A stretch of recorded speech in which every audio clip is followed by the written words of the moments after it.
Hello everyone. Welcome back to Future Educators Talk. I am your co-host, Andrew Fratt. And I am Damian Anderson here.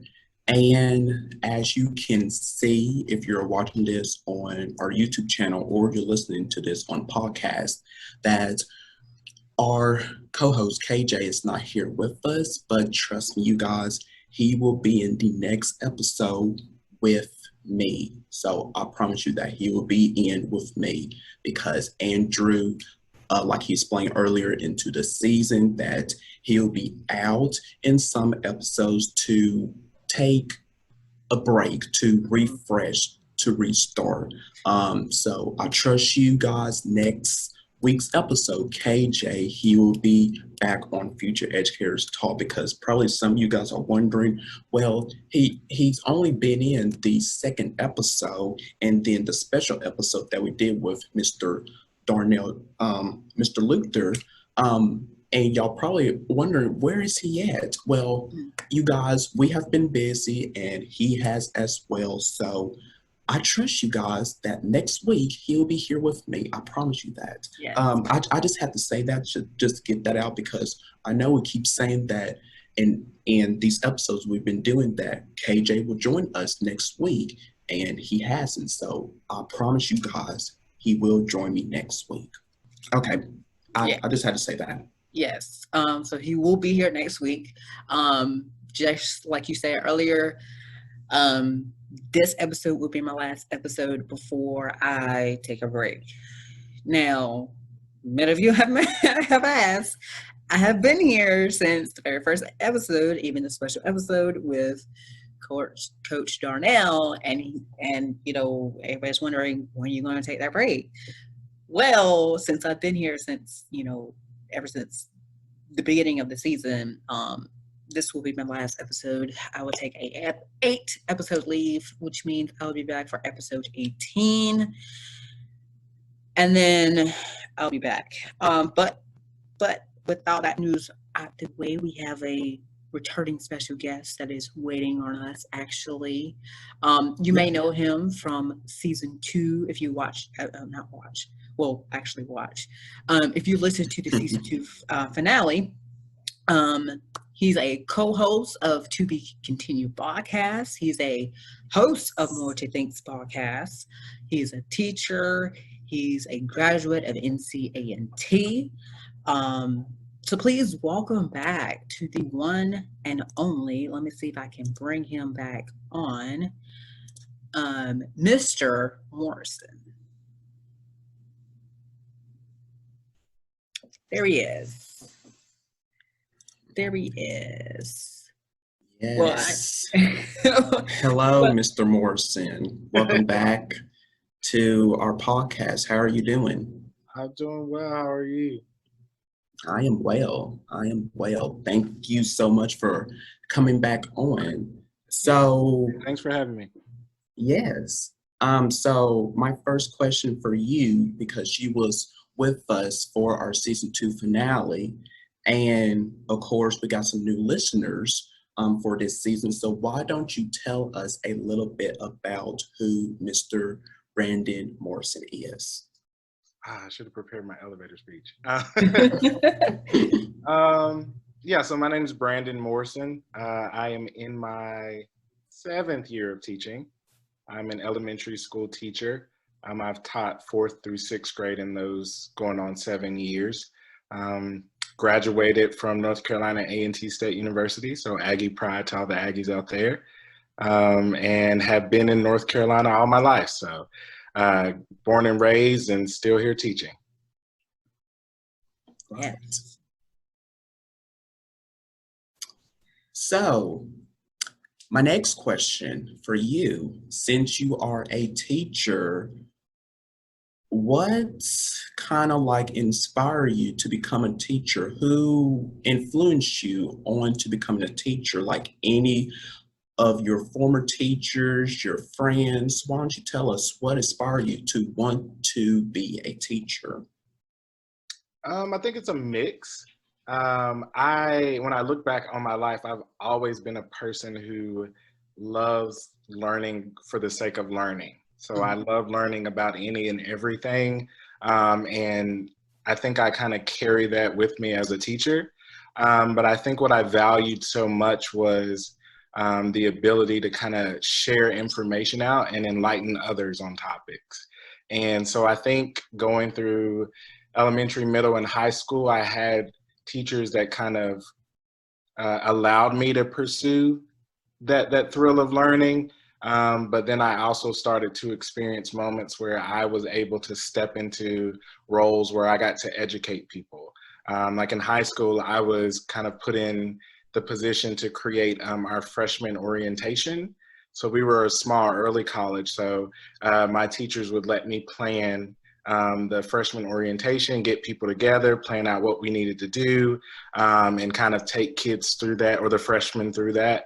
Our school building and things of that sort. And in church, I was always being chosen to participate and plan and do events and things like that. And so being able to connect with people, but also kind of bring them to some destination, I think is what teaching does.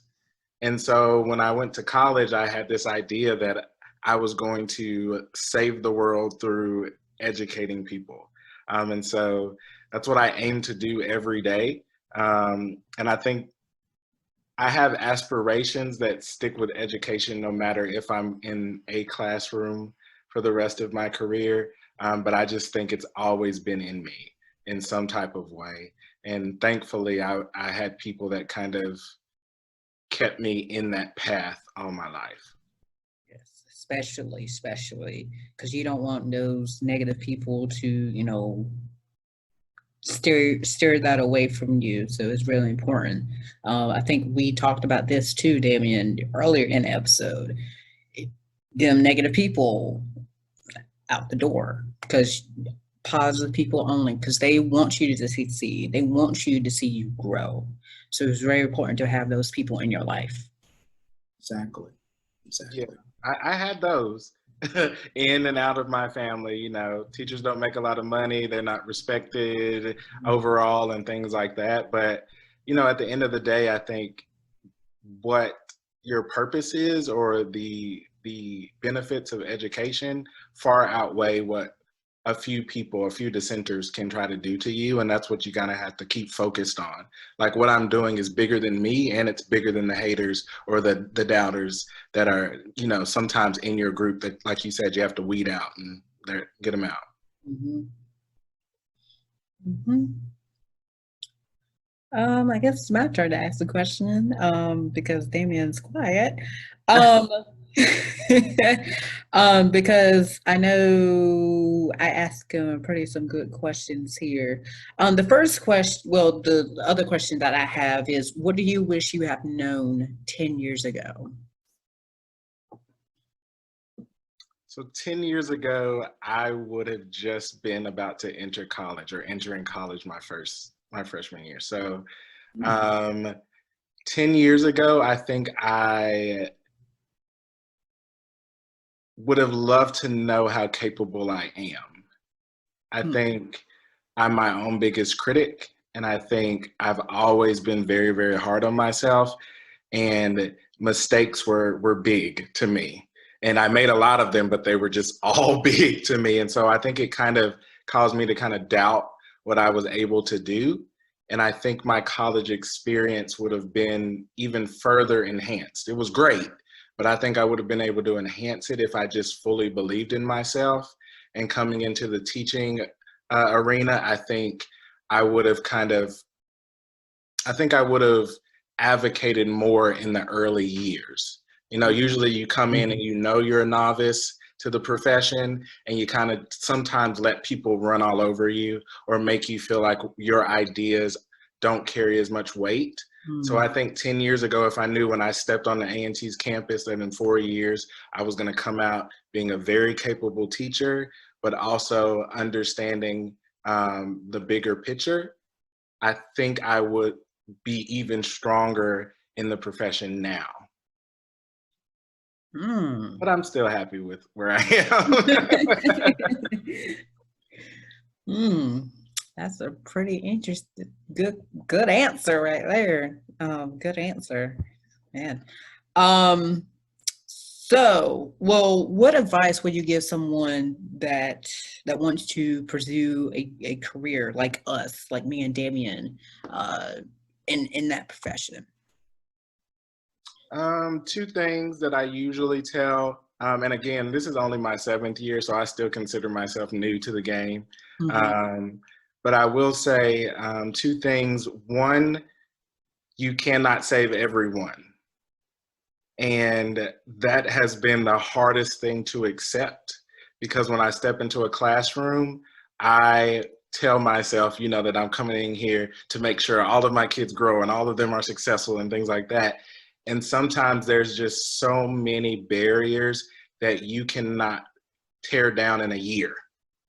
So in 180 days, I can't always take every single child and build a foundation with them to the point where they are going to be set for life. It's going to take me and then several other teachers, hopefully, that are pouring into them as much as I try to, over and over and over again, to hopefully produce, an individual that's able to reach that self-attainment that they're seeking. So know that you're not going to change the life to some dynamic scale for every single student. But what I will add to that is there's a little story, you may have heard it. Sometimes they use starfish, sometimes they use turtles. But it's a story of a little boy who's walking on the beach, and he sees this old man picking up turtles and taking them to the water, baby turtles. And he's taking them to the water and releasing them in the water. And the little boy asks the old man, what are you doing? And he says, I'm taking the turtles to the water to save them. And the little boy's like, well, there's a bunch of turtles out here, and these turtles are going to die and they're going to get eaten up. And the old man picks up another turtle, and as he's walking it to the water, he looks at the little boy and says, this one won't. And so I that's one of my favorite stories, because the old man realized that there was no way that he was going to save every single one of those baby turtles, but he was doing all that he could to save a few. And so that's what I go into my classroom and know that if I can save a few, I might send out this ripple effect where those few may be able to save some that I can't reach later on in life. But I also keep in mind that I don't know who those few are. So that's why I put my all into every student. So no, I can't save them all, but going in there knowing that I don't know which ones I will, and putting my all into each and every one of them, is something. So anyone going into the profession, I will tag that to my second piece of advice. Don't just do it because you like kids. Because it's a lot more, and there are days where you won't like them. So when you go in there, know that you may love kids, or you may be learning to love kids, but go in there with a purpose that they need you, and you're here to do something that will shape the rest of their lives, even in a small portion. Sorry, that was a long way around.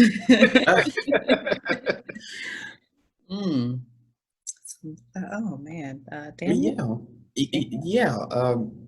I'm with you too, Andrew. So here's and I ask everyone this here.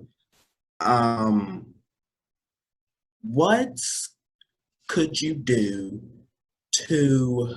if you could do anything to improve our education system, what would you possibly do? Because there are some works that needs to be done. Like, for example, and the purpose of this podcast here is to raise the 2% of the African American male teachers. I mean, that is just insane to us and a lot of other people, that 2%. So what would you do to improve and fix our education system? Ooh, loaded question. I would say one thing is I would find greater ways to amplify teachers' voices. I think it's unfortunate that the education system has become so politicized, but with that, it's even more unfortunate that the people who have the closest connections to students and their families and the community surrounding these schools are usually treated as if they aren't valued. Their voices aren't valued. And I think as a teacher, our knowledge and our experiences are so precious and so valuable to the conversation because we understand more than anyone, I think, in the chain of command, how or what education means to people and what the power of education. And I think sometimes we put people in places that unfortunately have no connection to the education system, especially the public education system. They weren't teachers.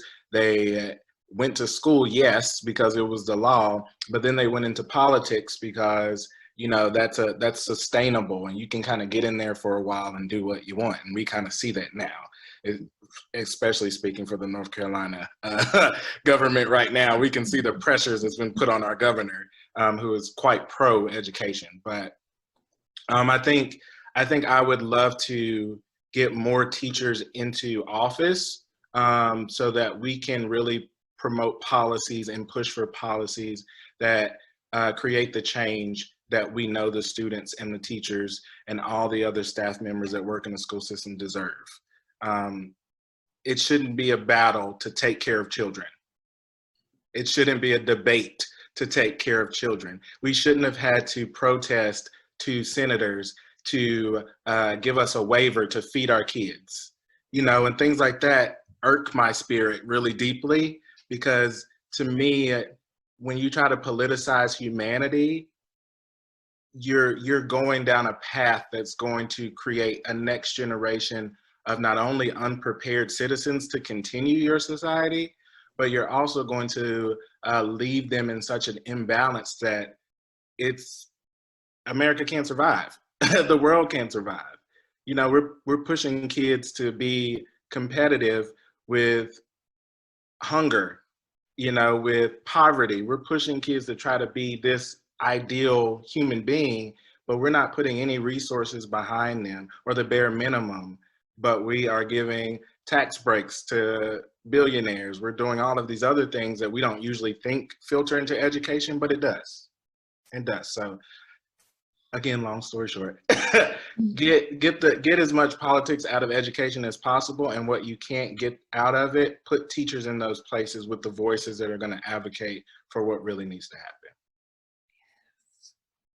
Yes, absolutely. 100%.